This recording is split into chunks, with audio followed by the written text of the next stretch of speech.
All right, PIX11's your local election headquarters. In-person voting now underway in the Democratic primary for New York City mayor.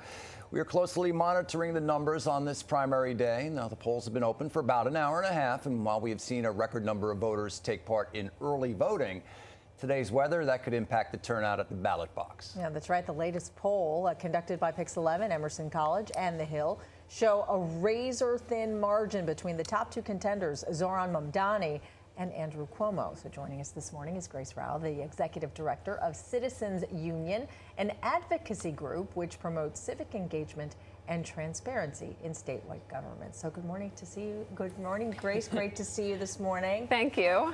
So as we said, I mean, it's at record numbers early voting. What's your anticipation for today because of the heat, too? I mean, the heat is a big factor that we all have to keep an eye on. We hope we have seen, based on the early voting, more than twice as many New Yorkers come out early to cast their ballots.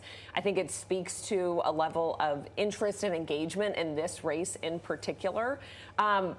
But, you know, it all comes down to turnout. We know that's what every candidate and campaign says. And, of course, the heat today may cause some people to stay home. We want them to go out, but obviously stay hydrated.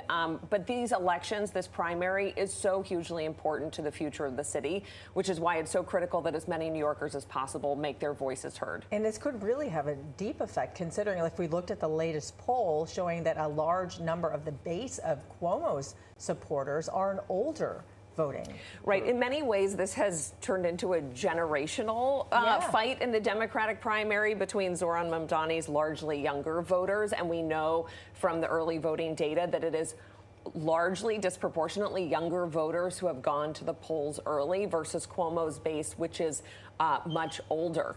And, you know, I want to just flag an election reform that we at Citizens Union have been really excited about and advocating for, which are open primaries. So there are more than 1 million New Yorkers who are registered to vote, but they're not part of a party, and so they have to sit at home today. They can't actually go out and cast their ballots.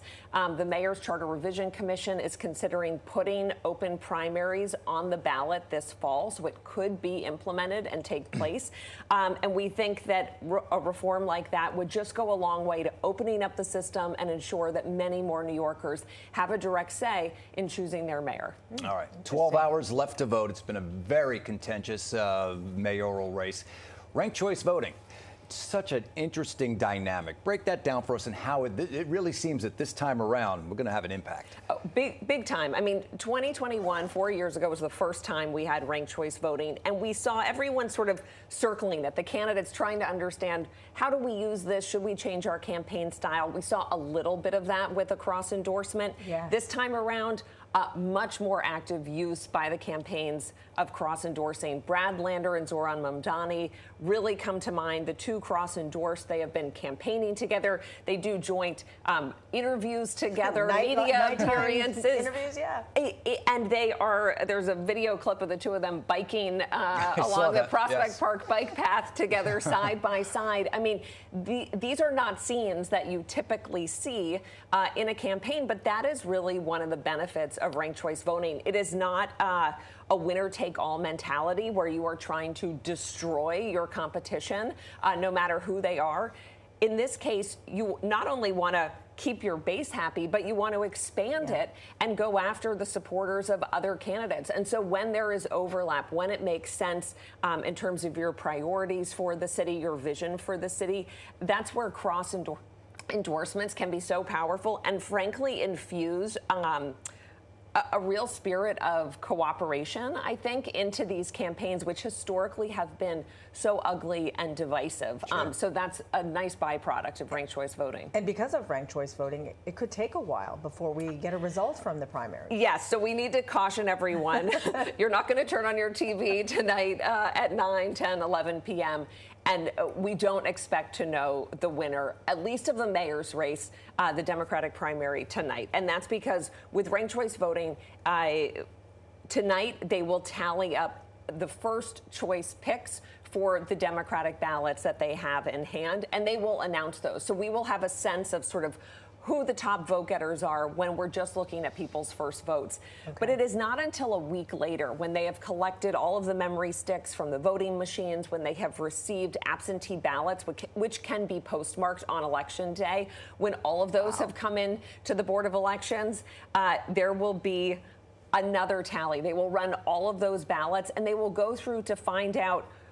They'll check everyone's first choice. Who was the lowest vote getter? They get tossed to the side, and then the second place votes for that lowest vote getter get redistributed, and on and on. And so ranked choice voting at the end, we will have a winner who is more acceptable, more, I don't want to say liked, but appears on more New Yorkers' ballots than in a traditional election where you only have one choice, one vote.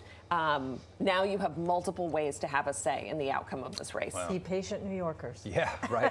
Yes. Grace, thank you so much for the insights. Really good. We thank you for being here this primary Tuesday. And remember the polls, they're open till 9 p.m. tonight. And if you don't know where your polling site is, you can find it by searching findmypollsite.vote.nyc. And tune in tonight for a special edition of PIX on Politics with Dan Manarino. We're going to take you live to the leading candidates' headquarters and provide analysis as results come in. And that's all coming up at 10:30 tonight, right here on PIX 11. And Grace, thanks again.